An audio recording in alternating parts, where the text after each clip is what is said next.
tahun ketiga seperti sahabat buat diskusi. Ini sama dengan ibu dunia. 7 tahun pertama golden age. Bedanya apa? Gak ada bedanya. Jadi ibu mau mengkaji dari mana? Orang tua itu ikut andil dalam membentuk keberhasilan finansial. Sekolah ikut andil nggak?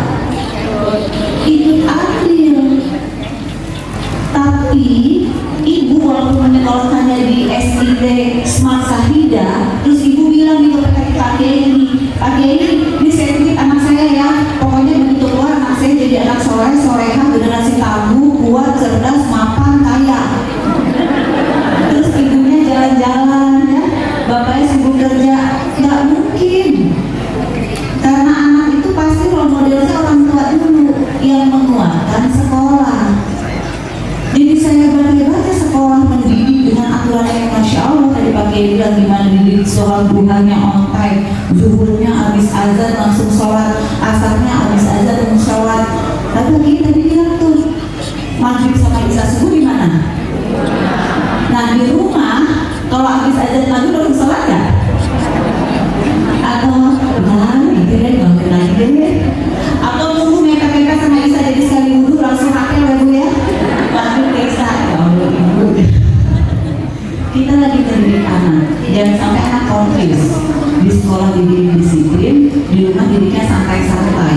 Maka yang akan berhasil melekat pada anak adalah yang santai. Karena manusia basicnya akan mencari yang enak buat hidup dia. Tapi enak belum tentu benar, setuju? Jadi kalau itu saya mau menyatukan suara dulu yang dibeli. Oke, siapa yang mau jawab? Apa sih harapan terbesar dari ayah bunda untuk anak-anak di masa depan? Boleh? Harapan? Masa ibu nggak punya harapan? Ibu deh, orang pertama yang menjawab. Boleh mangga ke sini ibu biar mereka bisa berdua kita. Boleh geser sini. Bukan ya, maaf lewat. Maaf. Dengan ibu siapa nih?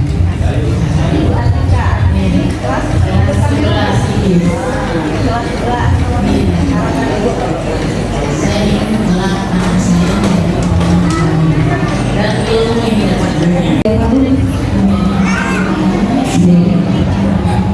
menjadi anak yang baik dan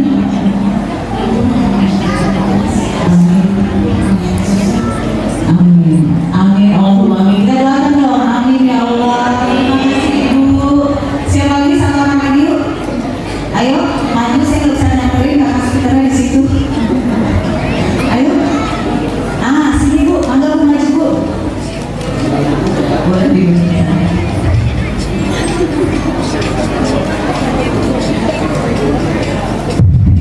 Ibu boleh gini bu?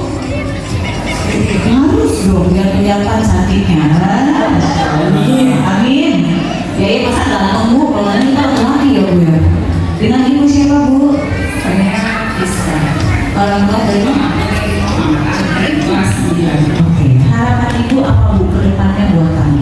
Yang pasti saya mau anak saya lebih terkenal masyarakat untuk dirinya sendiri dan cita-citanya lebih tinggi dari orang tuanya. Amin. Allahumma amin. Kita doakan ya. Terutama buat semua ibu semua dan ayah semuanya. Saya yakin kalau ditanyain satu-satu pasti harapannya indah-indah buat anak-anak, betul ya? Betul. Harapannya semoga anak sukses selama dunia akhirat, ya amin. Jadi anak soleh dan soleha, amin. Bahkan itu selalu kita doakan dalam setiap doa kita. Itu namanya afirmasi. Ya, afirmasi itu apa? Kita memberikan kata-kata baik. Jadi doa itu afirmasi, memberikan kata baik setiap hari. Maka kenapa di Islam itu pengulangannya Masya Allah 5 kali kita sholat. Maka pengulangan diulang. Nah pengulangan diulang itu biasanya akan menjadi apa bu? Pak, akan menjadi kebiasaan. Maka kalau orang tua dulu nih mama saya suka bilang gini, jangan ngomong aneh-aneh. Kalau ada malaikat lewat, aku lagi gitu kan ya? Ternyata benar. Jadi kalau ngomelin anak tuh bu, doanya kita kan pengen jadi anak yang sukses ya, pengen jadi anak soleh gitu. Tapi kalau anak buat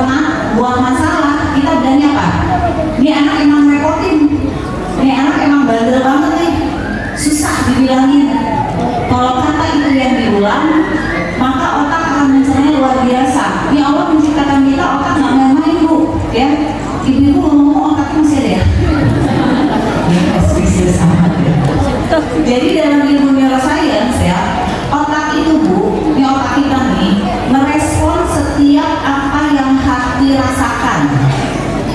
Jadi kenapa ibu dan ayah hati-hati dengan hatinya? Kita nggak ucap, tapi hati ngomong gini, ini anak emang nyebelin banget deh. Hati nggak ucap, tapi ingat Bu, hati ini direspon oleh otak kita. Di Masya Allah nih cara kerjanya diri kita nih, Allah ciptakan nih. Hati bilang sebel, tanpa kita ucapkan, ternyata otak merespon rasa sebelnya. Maka otak memberikan perintah kepada tubuh, kalau ada anak saya nggak mau dekat, saya jaga jarak, saya nggak mau peluk dia, maka tubuh tidak akan kangen untuk anak kita. Jangan-jangan selama ini kita nggak mau membelai anak kita, nggak mau bilang sayang sama anak kita, jangan-jangan ada masalah sama hati kita. Tubuh kita bergerak segini banyak nih, saya ngomong, saya pegang mic, banyak kata-kata. Ini adalah hasil perintah dari otak. Jadi tubuh kita itu bergerak tergantung otak memberikan apa perintahnya. Nah, otak diberikan sinyalnya oleh apa? Oleh hati. Maka relate ya Bu, ilmu neuroscience kita dengan ilmu dari Al-Quran itu relate. Ingat ada kalimat di dalam agama kita bahwa ada segumpal daging. Jika daging itu baik, maka perilaku itu baik. Jika segumpal daging itu buruk, maka perilaku itu buruk. Segumpal daging itu namanya apa? Hati. Kolbu atau hati. Relate ilmu neuroscience ya. Jika hati kita memerintahkan hal buruk, otak akan merespon. Maka otak memerintahkan tubuh kita sesuai dengan respon yang masih. Kalau orang bule bilangnya mindset. Maka kenapa kita sering bilang hati-hati dengan mindset kita, hati-hati dengan mindset kita. Dalam mendidik anak dimulai dari mindset kita, niat kita. Mau seperti apa?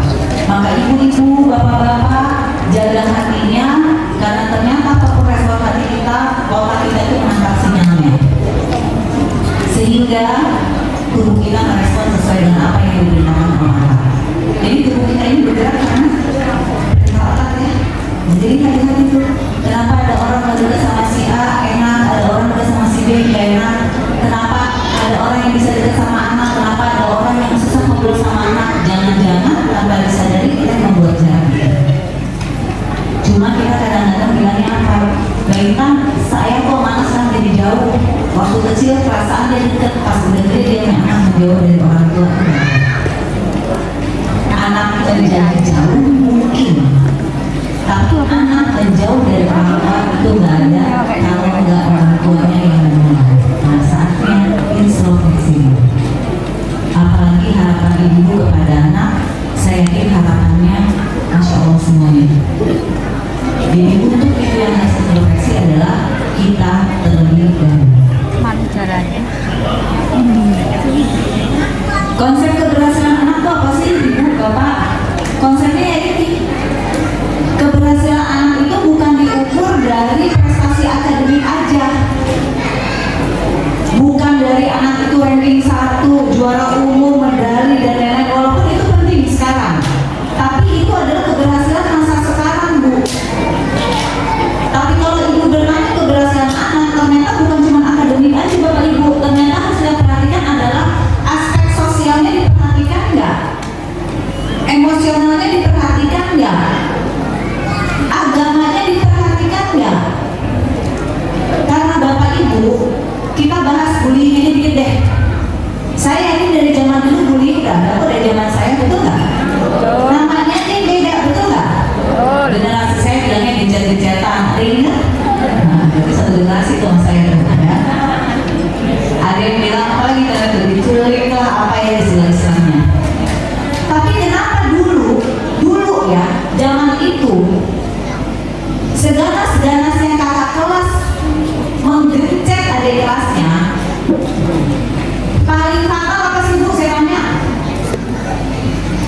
Senggol-senggolan bahu, ya nggak? Nah, itu paling parah. Dan aib itu apa? Panggil nama orang tua, betul nggak? Ya. Itu kayak emosi banget tuh ya.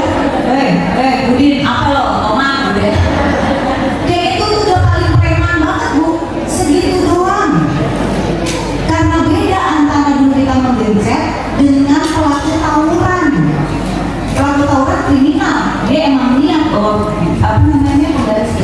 biasa dikasih, betul nggak? Iya. Tapi bisa jadi sekarang Bu, kenapa anak sekarang pinter-pinter dan dari kalangan orang berada? Kalau dia ngebully anak orang, kalau dia sampai semangkut atau mati, kenapa dia nggak berhenti? Kenapa kelakuannya mirip kayak orang tawuran? Padahal konteksnya bully, betul nggak? Harusnya berbeda. Sekarang sama Bu antara pelaku tawuran dan pelaku bullying. Kenapa anak sekarang kok sadis banget? Padahal pelakunya begitu di-tracking, anaknya pintar, kadang ada beberapa anak orang-orang hebat, ekonominya juga bagus. Jadi ini bukan tentang ekonomi dan pendidikan seseorang, ini tentang karakter. Karena kalau anak kita pintar Bu, nggak diajari bagaimana menghormati orang tua, bagaimana memperlakukan adik, bagaimana berbicara, bagaimana norma, maka percayalah pintarnya hanya akan menjadi bumerang di masa depan. Pertanyaannya Bapak Ibu, apakah kita hanya akan memberikan terus senjata? Ilmu itu senjata. Ilmu itu senjata. Buat apa? Survive. Anak kita bertahan di masa depan. Tapi kalau senjata diberikan terus-terusan tanpa diajarkan aturannya, normanya, adabnya, maka senjata itu bisa membunuh dia, membunuh kita orang tuanya, atau membunuh orang lain. Ibu kalau diperhatikan, pelaku-pelaku kejahatan yang bukan disengaja ya, yang memang merencanakan, rata-rata IQ-nya superior. Rata-rata. Kenapa? Berstrategi. Itu yang namanya punya ilmu, namun tidak dibarengi kematangan karakter dan akhlak. Jadi untuk menjadikan anak kita berhasil di masa depan, pastikan ibu saya titip pesan, bukan hanya pendidikan dunia. Ibu-ibu ini kadang-kadang ngasih anak-anak di kelas dia pulang sekolah, les matematika, les bahasa Inggris, les IPA semua. Tapi lupa Bu, yang paling penting dari itu semua adalah bagaimana anak-anak mempunyai nilai emosional yang matang dan spiritual yang matang. Bicara 2045, bicara 2025, itulah pertarungan anak kita sesungguhnya. Lawannya bukan cuma manusia aja ya Bunda, robot udah setiap bertarung sama anak-anak kita. Sekarang bentuknya masih aplikasi, betul nggak? Bentuknya masih ChatGPT dan lain-lain, membantu. Tapi sekarang para ilmuwan orang-orang pintar lagi membentuk robot seperti manusia. Jadi kalau hanya mendidik pintar di zaman sekarang, 20 tahun mendatang ketemu robot, pintar ketemu pintar, itu head to head. Bisa jadi anak kita kalah. Tapi kalau anak kita dibarengi dengan kekuatan spiritual, kolbunya diasah, emosionalnya diasah, percayalah, secanggih-canggihnya ilmuwan, gak akan ada yang bisa membentuk kolbu seperti halnya Allah memberikan kita kolbu. Jadi pertanyaan saya, kenapa kita sibuk mengasah sesuatu yang kita tahu itu bakal bisa kalah, sementara kemenangan terbesar kita tuh ya Pak, karakter. Jadi ajarkan anak, kalau dia marah tuh harus gimana, kalau dia kecewa tuh harus gimana, kalau dia gak suka sama orang tuh harus gimana. Itu PR kita yang mudah. Itu adalah PR kita buat menjadi generasi yang kuat di masa depan. Lalu faktor yang mempengaruhi keberhasilan anak apa? Ada internal, ada eksternal. Internal, Bapak Ibu tahu nggak bakat sama minat anaknya apa? Tahu. Bapak Ibu tahu nggak motivasi anak Bapak Ibu apa? Karakter anak Bapak Ibu apa? Harus tahu. Di sini ada nggak yang anak SMA? Ada ya? Mulai aja ngobrol, nah tujuan hidup kamu ke depan kayak apa? Udah kebayang nggak nanti kamu kerjanya sebagai apa? Kebayang nggak 10 tahun depan seperti apa? Harus Bapak Ibu. Saya atas izin Allah ngobrol sama anak seperti itu waktu anak saya kelas 12, waktu dia mau kuliah. Nah itu saya ajak ngobrol tuh, diskusi. Tujuannya apa? Anak saya pertama laki-laki Bu, dia akan jadi minimal pemimpin bagi keluarganya, betul nggak?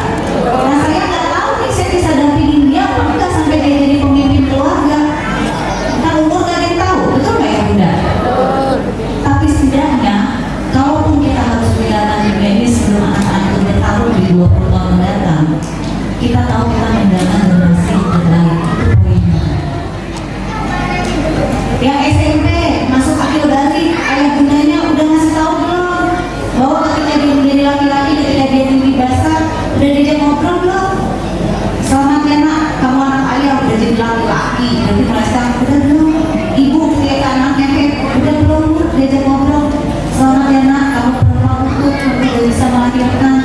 kamu udah ini dijaga ya nak. Itu menghindari anak dari free sex juga. Jangan lupa bu, gempuran anak-anak dahsyat sekarang. Kalau bukan kita bu, orang di luar sana yang mau menghancurkan generasi itu banyak banget. Kalau bukan kita yang mulai sih. Yang SD udah mulai belum diajak ngobrol? SD sekarang tuh matang-matang loh bu. Apa itu udah suka ke atas? Wah kalau kira dahsyat. Jadi dia ngobrol belum tuh? Bu endorse-nya yang TK. Ternyata PR kita banyak ya. Iya. Maka harus dimulai dari kita yang berubahnya. Insya Allah kalau kita berubah, anak kita juga berubah jadi lebih.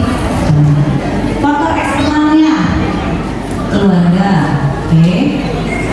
Sekolah, ibu, bapak sama sekolah itu harus bergandengan tangan. Jangan gini loh, kan pendidik karakter. Sekolah itu pendidik karakter. Miniatur kehidupan itu sekolah. Bapak ibu titipin anaknya di sini, sekolah di sini. Terus karena satu dan lain hal, anak kita bermasalah, taruhlah berantem. Oke? Kok yang kebetulan anak kita pelakunya. Lalu anak ngadu ke kita, bunda aku tadi dihukum sama ustazah gini. Padahal aku cuma gak sengaja dorong dia doang. Anak kan gitu kan, pasti ngomongnya gak mungkin ngomong, padahal gak sengaja aku nonjok dia, gak mungkin.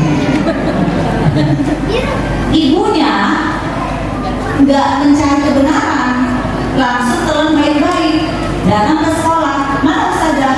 Kemarin anak saya katanya dihukum gini. Masa gitu aja dihukum? Tanpa disadari, orang tua intervensi kepada aturan sekolah. Oke, karena pihak sekolah nggak mau ribut, akhirnya hukuman dicabut. Mungkin pada saat itu kita merasa kita menang, anak kita nggak dihukum, sekolah ngikutin kita. Tapi sejatinya itu adalah karakter telak buat anak kita. Karena kalau selalu kita bela anak kita, ingat bu, kita punya perisai membela anak kita.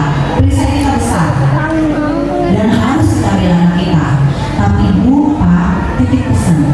Kalau memang anak kita salah dan kesalahannya dilakukan di sekolah, maka percayakan sekolah untuk memberikan dukungan. Kita memantau secara helikopter view. Jangan kasih pesan kepada anak kita bahwa nak kamu kenal bunga. Bu, mending anak belajar kalau dia salah itu ada hukuman di sekolah. Betul nggak? Hukuman sekolah paling apa sih bu? Paling parah diskors, betul nggak? Itu kayak udah malu banget diskors ya. Tapi anak kita belajar. Karena kamu berbuat salah, kamu dapat hukuman dan jalani hukuman itu untuk kamu tidak mengulanginya lagi. Ini orang tua masuk nih dalam ilmu kehidupannya. Jadi jangan gini loh, rasain ya berantem diskors kan, rasain loh ya. Ini aja udah badu banget ya gitu. Tapi kalau ini bukan gitu. Ini emang nih, kalau nakal gini langsung, ini emang kayak bapaknya nih. Bapaknya dia ini jadi yang lebih gak enak ke bapaknya. Tapi kalau bagus, nah ini turunan mama nih. Bapak-bapak kan aja dari ibu sama ibu ya. Tapi ajarin ilmu kehidupannya. Nah, karena kamu pukul anak orang, ya kamu harus dihukum. Ini resikonya. Mendingan kita ajarin sama-sama di sekolah bu, daripada anak kita diajarkan tentang hukum. Di luar sana begitu dia lulus, dia bertarung dalam kehidupan, dia melakukan kesalahan di kehidupan sosial, kita nggak akan bisa membelanya bu, dan itu akan menyakitkan buat dia. Maka kenapa sekarang banyak anak-anak sekarang katanya generasi muda sekarang mentalnya lemah-lemah. Katanya anak-anak sekarang kalau punya masalah di kantor langsung resign. Katanya anak-anak sekarang kalau skripsi ketemu dosen dan dibukain pintu, dibilang dosennya adalah diajuin ke HAM ya, asosiasi segala macam, lalu dia memutuskan tidak melanjutkan skripsi. Itu viral kan? Bayangin dosen saya di WA 3 hari gak balas. Rasanya kalau pada waktu saya di sosial media sama semua guru dan dosen saya penjarahin gini. Kenapa mentalnya beda? Karena dulu kita diajarkan berproses. Karena dulu kita diajarkan kalau ngejar dosen, kita kuliahnya di mana, dosen yang ngajarin kampus mana, kita kejar sampai dosennya ketemu. Belum tentu. Udah nunggu berjam-jam dosen yang ada balik lagi.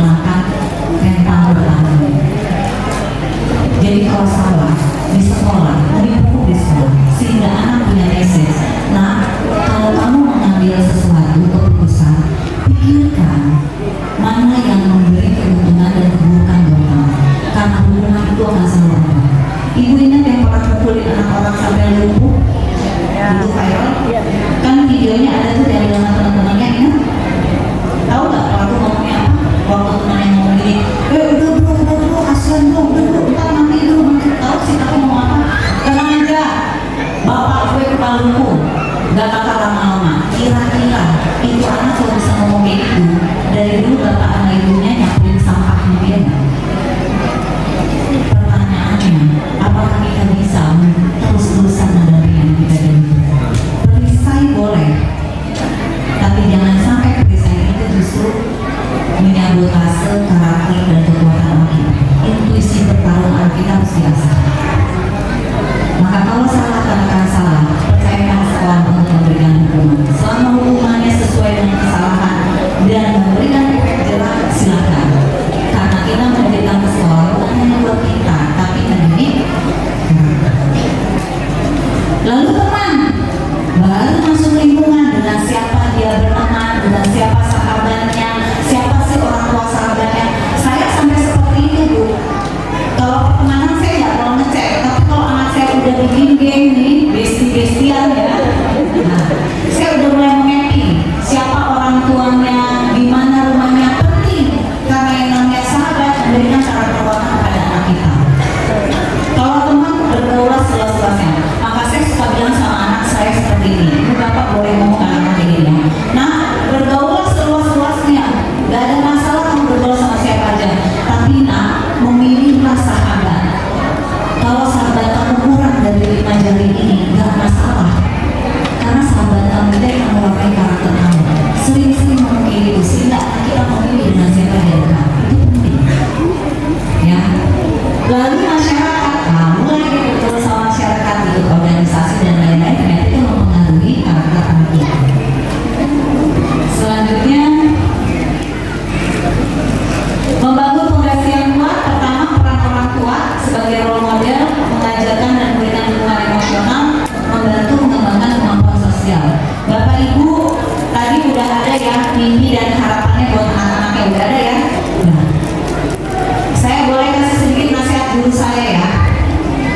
Guru saya bilang ini, jika engkau ingin anak engkau baik, bukan, maka pastikan kau jadi orang yang baik dulu.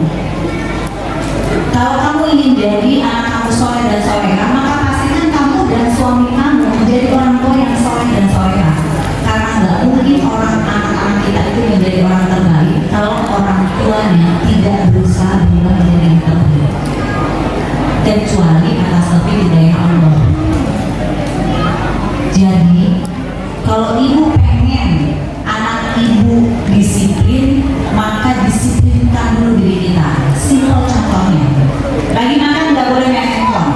Paling nggak suka mama kalau makan dengan handphone. Makanya 3 hari kemudian mamanya makan bakso di depan dia sih main handphone. Disiplinnya bilang. Maka kalau kita punya harapan setinggi langit buat anak kita, maka langitkanlah doa kita dan langitkanlah karakter kita. Karena anak akan melihat, mendengar, dan meniru orang tuanya.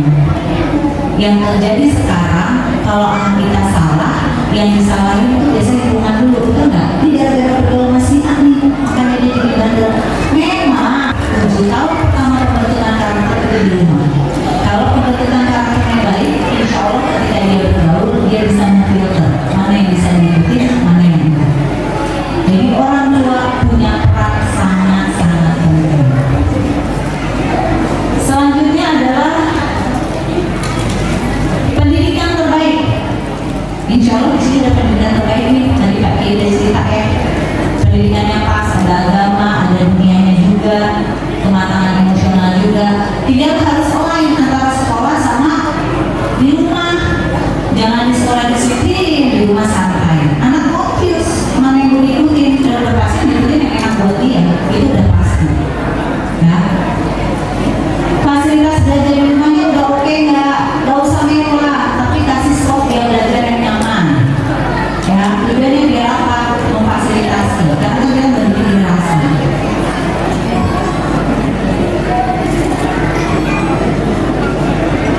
Oke, terakhir menemukan minat dan bakat anak.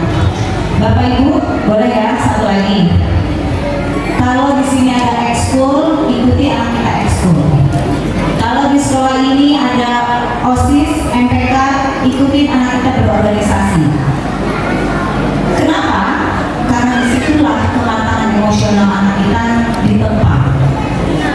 ekskul ada kompetisi. Lomba itu kompetisi penting. Anak kita harus dihadirkan jiwa kompetisinya. Bukan tentang menang kalahnya, menang kalah bonus ya. Tapi proses menuju pertarungannya itu yang mahal. Kenapa harus organisasi? Karena dia harus ada konflik. Dia harus tahu dia punya ide, bagaimana mengeluarkan ide. Karena idenya nggak diterima, kadang dia harus mempertahankan ide.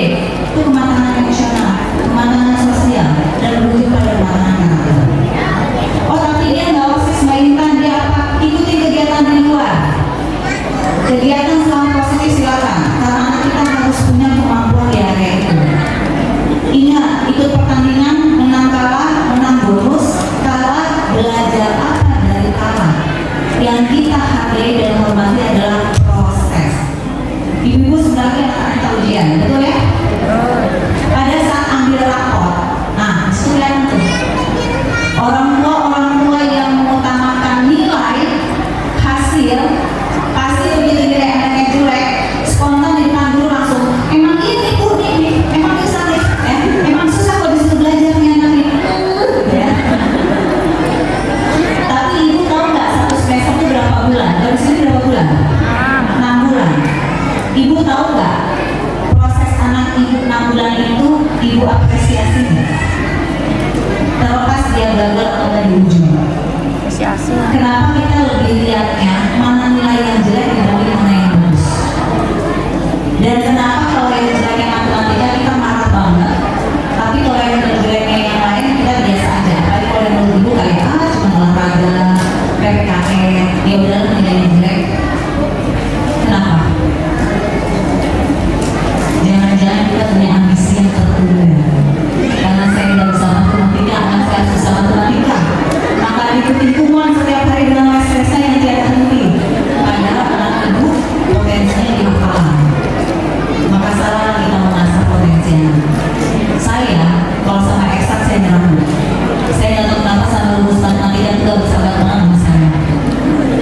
Tapi kalau soal hafalan, dia udah tahu. Artinya setiap anak punya potensinya. Sudah kan kita tahu potensi anak. Jangan sampai ibu mengasah di hal yang sebenarnya bukan potensi dia. Lalu pada akhirnya matematika kepake sama saya buat ngelakar kalau ada diskon gitu ya.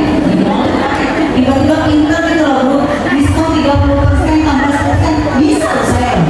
Waktu sekolah kok saya nggak bisa ya. Tapi artinya jangan sampai salah kita menggali potensi anak. Salah ngasah fatal. Ya. Ibu, bapak-bapak, mengatasi tantangan sudah pasti kita ambil ilmu dan psikologi. Berdoa dulu, karena kita bermain dengan yang namanya hati, namanya jiwa. Itu intangible, gak kelihatan. Gak ada yang bisa jelasin jiwa warnanya kayak apa, betul nggak? Gak ada yang bisa jelasin melembutkan hati itu kayak apa. Tapi kalau jiwanya gak baik-baik aja, maka fisiknya akan kena. Kalau jiwanya gak baik-baik aja, maka semuanya akan kena. Maka berdoa itu penting. Dan doanya jangan buat anak aja. Yang pertama kali doakan kata guru saya adalah lembutkan hati saya agar saya bisa menjadi ibu yang terbaik bagi anak-anak saya. Lembutkan hati saya agar saya bisa menjadi ayah yang terbaik bagi anak-anak saya. Baru lembutkan hati anak saya agar anak saya apa harapannya. Yang terkadang kita banyak doanya lempar ke anak, betul nggak? Semoga anak saya pintar, semoga anak saya lulus ujiannya, tapi lupa meminta dari mata langit supaya kita bisa menjadi orang tua yang terbaik. Kenapa itu? Karena bu, kita suatu saat akan diminta pertanggungjawabannya atas anak-anak yang dititipkan kepada kita. Jika kita ayah muda tidak meminta menjadikan peran ayah ibu yang terbaik, bagaimana pertanggungjawaban kita ketika nanti kita akan melamar dengan sang pemilik? Maka yang pertama kali kita lakukan adalah berdoa, doakan diri kita agar kita punya kemampuan memberikan hati anak-anak kita. Insya Allah Bapak Ibu bisa lihat anak-anak kita. Ya. Nanti untuk rules agamanya sekarang nanti ke Ustazah saya. Tapi inti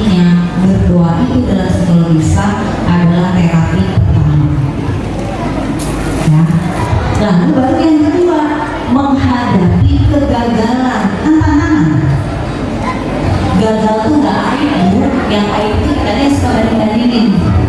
Masa gitu aja nggak bisa, anaknya sendiri bisa. Nah, yang gagal ibu jadi gitu. Harus gimana? Bantu ajak anak. Bu ingat ada proses. Hargai dulu. Wah keren anak ayah bunda. Udah bisa ikut lomba aja sampai titik ini aja ayah bunda udah seneng, udah bahagia. Kira-kira menurut kamu tahunya karena apa? Nah diskusi nggak? Iya karena mungkin aku kurang ini ayah ya bu. Nanti ke depannya kalau ikut lomba kira-kira gimana nih biar menjadi yang terbaik? Ajaran anak mencari solusi sendiri. Kita membantu. Karena generasi sekarang banyak yang mereka nggak tahu how to solve problem, karena nggak tahu cari masalah. Diskusi itu membuat mereka lebih memahami. Jadi kegagalan adalah keberhasilan yang lebih bagi orang-orang sukses. Pasti dia gagal berkali-kali.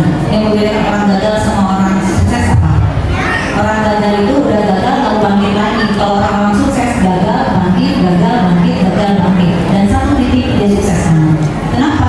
Karena dia belajar di satu kegagalan yang lain. Dan pasti orang-orang sukses itu punya orang tua yang membimbing mereka. Ini orang tuanya nggak pintar, tapi mampu masih semangat. Nah itu kemenangan. Coba banyak-banyak baca buku, adakan terinspirasi. Ya. Lalu mengajarkan anak untuk mampu mengelola emosi. Ini yang missing. Soal pintar, insya Allah anak sekarang pintar-pintar dulu. Mau cari apa aja tinggal lihat di gadget keluar semua ilmu. Ya. Tapi anak-anak sekarang katanya kurang adabnya, kurang sopan santunnya, kurang tata keramanya. Padahal yang disebutkan Quran itu semua adalah ilmu kehidupan. Ilmu kehidupan itu ilmu praktek. Sudahkah kita praktekkan bagaimana menghargai dan menghormati orang lain? Soal teori nanti tadi insya Allah jago. Pasti PPKN bagus-bagus, betul nggak? Tapi bagaimana praktek dari ilmu itu sudahkah kita mengajarkan? Ajarkan, berikan contoh. Karena soal adab itu peniruan. Ya. Terakhir membangun percaya diri anak. Uniknya anak-anak sekarang pinter-pinter, tapi tingkat PD-nya rada-rada dibandingkan anak-anak dulu. Ini kaitannya sama mental. Kenapa kalau kita dulu ngomong aja dulu, mau ngaco enggak ngomong aja dulu, betul ya? Mau orang terima ngomong aja.